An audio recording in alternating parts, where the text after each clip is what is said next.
Hello student, आज हम class 10th science की वर्कशीट 10 को डिस्कस करेंगे।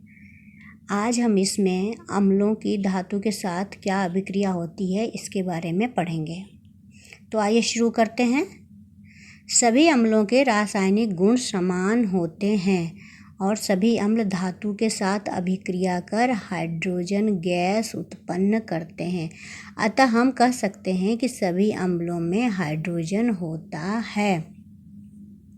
इसमें स्पष्ट रूप से लिखा हुआ है कि जितने भी अम्ल होते हैं वो धातु के साथ अभिक्रिया करते हैं और अभिक्रिया करने के बाद H2 गैस उत्पन्न होती है।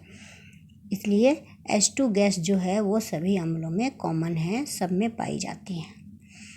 अब इस एक एक्टिविटी है इसमें कि क्या हाइड्रोजन युक्त सभी यौगिक अम्लीय होते हैं। एक्टिविटी देखते हैं क्या है। तो इसके लिए हम एक बीकर लेते हैं। ये बीकर है और इसमें रबर का कॉर्क है और उसमें 2 कीलें लगी हुई हैं और उन कीलों को 6 वोल्ट की बैटरी के साथ जोड़कर बल्ब के साथ जोड़ दिया गया है। अब इसमें धीरे धीरे करके डाइल्यूट HCl डाला जाता है। डाइल्यूट HCl डालने के बाद हम देखते हैं कि इसमें विद्युत धारा प्रवाहित होने लगती है। अब दूसरा कंडीशन है। दूसरे कंडीशन में भी सेम यही है कि एक बीकर लिया, उसमें रबर कॉर्क में कील लगाई, 6 वोल्ट की बैटरी के द्वारा हमने एक बल्ब लगा दिया और उसके बाद धीरे धीरे करके यहाँ HCl डाला है, लेकिन यहाँ पर हम ग्लूकोज विलयन C6H12O6 डालेंगे और विद्युत धारा प्रवाहित करेंगे। अब देखिए क्या होता है। पहले केस में हम देखेंगे कि यहाँ पर बल्ब जो है ये जल गई है, जिसमें हमने डाइल्यूट HCl डाला, हाइड्रोक्लोरिक एसिड डाला जिसमें, तो उसमें बल्ब जलने लगी। अब क्यों जलने लगी इसको हम डिस्कस करते हैं। HCl विलयन में बल्ब जलता है क्योंकि HCl आयनों में वियोजित हो जाता है और इसमें विद्युत का चालन होने लगता है। यानी HCl जो है ये H+ और Cl- में टूट जाता है, वियोजित हो जाता है, क्योंकि यहाँ पर उनके बीच की बॉन्ड जो है वो ब्रेक हो जाती है। HCl के बीच की बॉन्ड ब्रेक हो जाती है और ये H+ और Cl- में अलग हो जाता है। यानी H जो है वो केटायन है, धनायन है, और क्लोरीन जो है वो ऋणायन है। अब आगे दूसरा देखिए। निष्कर्ष दूसरा क्या निकाला कि अम्ल में उपस्थित धनायन H+ है, अतः अम्ल विलयन में हाइड्रोजन आयन उत्पन्न करता है और इसी कारण उनका गुण जो है वो अम्लीय होता है। तो मेन चीज़ है कि जब विलयन में हाइड्रोजन अम्ल जो है वो उत्पन्न होगा तभी वो एसिडिक प्रॉपर्टी या अम्लीय गुण दिखाएगा और इसके लिए जो विलयन है वो जल से बना हुआ होना चाहिए, जलीय होना चाहिए। मेन बात समझ लीजिए, जब तक इसमें जल दिया जाएगा HCl आयन में टूटेगा, है ना, HCl आयन में वियोजित होगा और इसके कारण सॉल्यूशन में इलेक्ट्रिसिटी पास होगी, विद्युत का संचालन या चालन होगा। और ये किस कारण होगा कि अम्ल में जो धनायन H+ है वही इसकी एसिडिक प्रॉपर्टी के लिए जिम्मेवार है और इसी के कारण सॉल्यूशन में जो है वो विद्युत धारा प्रवाहित होगी। अब दूसरे केस में देखते हैं। दूसरे केस में क्या होता है, ग्लूकोज डाला था इसमें, तो इसमें बल्ब नहीं जलेगा। ये जो बल्ब है ये नहीं जलता है। अब क्यों नहीं जलता है ये देख लेते हैं।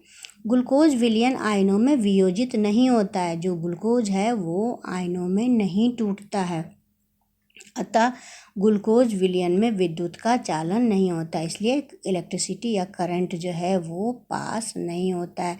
जब ये आयन में टूटा ही नहीं, H+ आयन उत्पन्न ही नहीं हुआ, तो फिर इसके अंदर से विद्युत का चालन नहीं होगा। सेकंड पॉइंट है, ग्लूकोज विलयन हाइड्रोजन आयन उत्पन्न नहीं करता है, इस कारण इसका गुण अम्लीय नहीं होता। यानी अम्लीय गुण होने के लिए हाइड्रोजन आयन जो है उत्पन्न होना जरूरी है। क्योंकि इस विलयन में हाइड्रोजन आयन उत्पन्न नहीं हुआ, ये वियोजित हुआ ही नहीं, टूटा ही नहीं, इनके बीच का बॉन्ड अलग ही नहीं हुआ। टूटता तभी तो ये अलग होता। तो ये जब वियोजित नहीं हुआ तो हाइड्रोजन आयन उत्पन्न नहीं हुआ, और जब हाइड्रोजन आयन उत्पन्न नहीं हुआ तो इसका गुण जो है वो अम्लीय नहीं होगा। और जब ये अम्लीय नहीं है तो विद्युत धारा का प्रवाह नहीं हुआ और बल्ब नहीं जला। आगे हम देखते हैं जलीय विलयन में अम्लों की क्रिया, यानी अम्ल जो है वो वाटर के साथ, जल के साथ किस तरह की क्रिया करते हैं। जल की उपस्थिति में HCl गैस जो अम्लीय प्रकृति का होता है, H+ आयन उत्पन्न होते हैं। अतः नीले लिटमस पत्र का रंग लाल हो जाता है। अब है कि HCl जो है वो जल की उपस्थिति में, ड्राई होने पर नहीं, वाटर होना चाहिए, तो जल की उपस्थिति में HCl गैस जिसकी प्रकृति क्या है, एसिडिक है, अम्लीय है, तो ये H+ आयन उत्पन्न करता है। और चूँकि H+ आयन उत्पन्न करता है इसीलिए वो एसिडिक है, और चूँकि अम्लीय है या एसिडिक है इसीलिए नीले लिटमस पत्र को लाल कर देता है। ध्यान रखिए, इससे संबंधित पे नीचे क्वेश्चन भी पूछे जाएंगे। दूसरा पॉइंट है HCl गैस जब H+ जल के साथ क्रिया कर हाइड्रोनियम आयन H2O+ उत्पन्न करता है तो अम्लीय गुण प्रदर्शित करता है। अब HCl का H+ जो है वो जल के साथ क्रिया करके हाइड्रोनियम आयन उत्पन्न करता है, तो हम समझ जाते हैं कि ये एसिडिक या अम्लीय है। अब इसका एग्जाम्पल है, एग्जाम्पल देखिए, HCl जो है, HCl वो H+ और Cl-, यानी ये है धनायन, हाइड्रोजन धनायन, और क्लोरीन ऋणायन, है ना। एक धनायन H+ यानी धनायन और क्लोरीन Cl- यानी ऋणायन है। इसी तरह से दूसरा उदाहरण H+ + H2O H3O+ hydronium ion, यानी जो H+ है, हाइड्रोजन आयन है, वो H2O के साथ मिलकर H3O+ बनाएगा, जिसको कहते हैं हाइड्रोनियम आयन।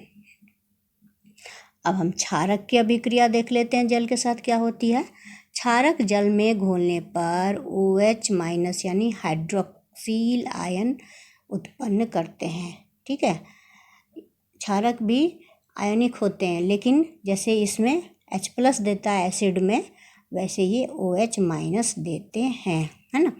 ये क्या देते हैं, OH-, और ये H3O जिसको कहते हैं हाइड्रोनियम आयन, है ना।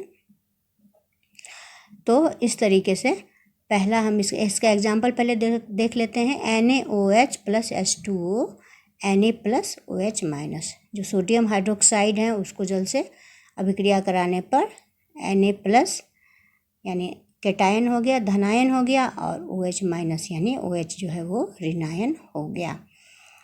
अब इसका पॉइंट देख लेते हैं। पहला पॉइंट क्या है, क्षारक जो जल में घुलनशील होते हैं उन्हें क्षार कहते हैं, जैसे NaOH, KOH। ये बहुत ही इम्पॉर्टेंट है कि जो भी क्षारक जल में घुल जाते हैं, सॉल्युबल होते हैं, उनका नाम हो गया क्षार। एग्जाम्पल हो गया सोडियम हाइड्रोक्साइड और पोटेशियम हाइड्रोक्साइड, इनको कहते हैं क्षार। अब क्षारक जो जल में घुलनशील नहीं है, जैसे कि CuOH2 और CaOH2, है ना, कॉपर हाइड्रोक्साइड और कैल्शियम हाइड्रोक्साइड, ये जल में घुलनशील नहीं है। इसको याद रखिए, पेपर में आता है कि पहले तो आएगा क्षार किसे कहते हैं और उसका एग्जाम्पल जो ये वाला है, और दूसरा आएगा जो जल में घुलनशील क्षारक नहीं है, वो कौन कौन से हैं, तो आप ये दोनों लिख देंगे। अब इसका है कि अतः हम कह सकते हैं कि सभी क्षार क्षारक होते हैं, किंतु सभी क्षारक क्षार नहीं। समझिए इसको, जितने भी क्षार हैं यानी जल में घुलनशील क्षारक हैं वो, है ना, क्षारक है ना, लेकिन सभी क्षारक क्षार नहीं है। बहुत सारे क्षारक जो हैं वो अघुलनशील भी हैं, जो पानी में नहीं घुलते हैं, तो वो तो क्षार नहीं है। इस पॉइंट को आप याद रखेंगे कि सभी क्षार क्षारक होते हैं, परंतु सभी क्षारक क्षार नहीं होते हैं। अब आगे हम देखेंगे अम्ल में जल या जल में अम्ल।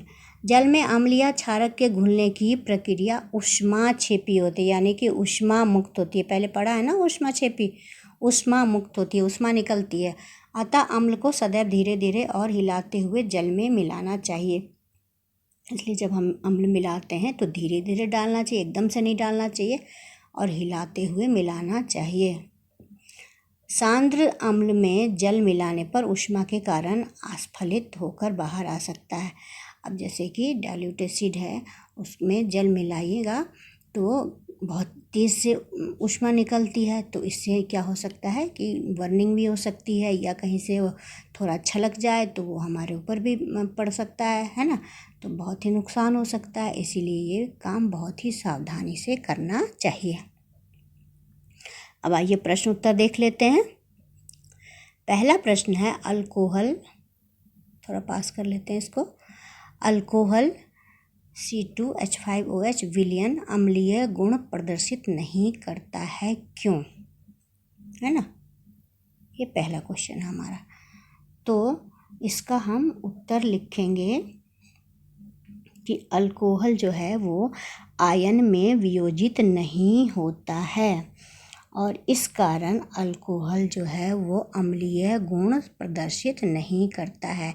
यानी जब इसका वियोजन करवाया जाता है तो ये आयनों में नहीं टूटता है, और आयन में नहीं टूटता है तो अम्लीय गुण नहीं दिखाता है। दूसरा क्वेश्चन है HCl गैस सूखे लिटमस पत्र का रंग परिवर्तित क्यों नहीं करता है? Question number 2। तो जैसे कि हमने पढ़ा था कि HCl जो है वो सूखी अवस्था में H+ आयन नहीं देता है, और H+ आयन जो है उसकी अम्लता के लिए जिम्मेवार है। अतः HCl गैस सूखे लिटमस पत्र का रंग परिवर्तित नहीं करता है। जैसे ही इसके साथ जल मिलाया जाएगा, जलीय विलयन बनेगा, तो क्या होगा, फिर आयन जो है H+ जो है वो मुक्त होगा, और फिर वो अम्लीय प्रकृति दिखाएगा, और जब ये अम्लीय हो जाएगा तो फिर ये लिटमस पत्र का रंग बदल देगा। क्वेश्चन नंबर 3 है अम्ल का जलीय विलयन विद्युत का चालन करता है, क्यों? जो अम्ल का जलीय विलयन होता है वो विद्युत का करंट कैसे उसके थ्रू पास होती है, तो होती तो है, क्यों होती है ये हमें बताना है। तो जब एसिड जो है वो एक्वस सॉल्यूशन होता है, जलीय विलयन होता है, तो उसके अंदर आयन का फॉर्मेशन होता है, यानी आयन बनता है, और वियोजित होकर चूँकि ये आयन बनाता है, इसके कारण ये अम्लीय हो जाता है ना, और अम्लीय होने के कारण ही ये विद्युत का चालन करता है। अगर ये अम्लीय नहीं होगा तो विद्युत का चालन नहीं होगा, इसीलिए अम्ल का जलीय विलयन विद्युत का चालन करता है। क्वेश्चन नंबर 4 है निम्नलिखित अम्लों एवं क्षारकों के जलीय विलयनों के वियोजन के समीकरण लिखिए। एक समीकरण दिया हुआ है, 3 हमें अपने आप यहाँ से देख के लिखना है। H2SO4 है, तो H2SO4 को हम लिख देंगे 2H+, यहाँ ये मैं लिख देती हूँ, आप इसको सही से लिख लेंगे, 2H+, और बीच में प्लस का निशान होगा, SO4 2-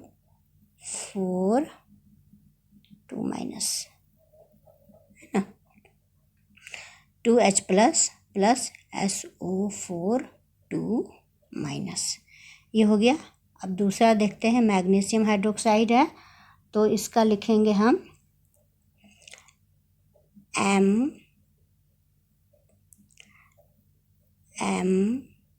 M है ये Mg2 plus plus 2OH-।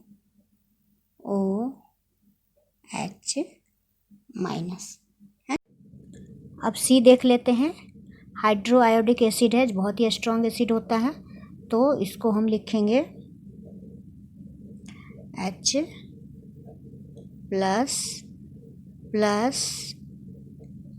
I-, ये केटायन हो गया और ये एनायन हो गया।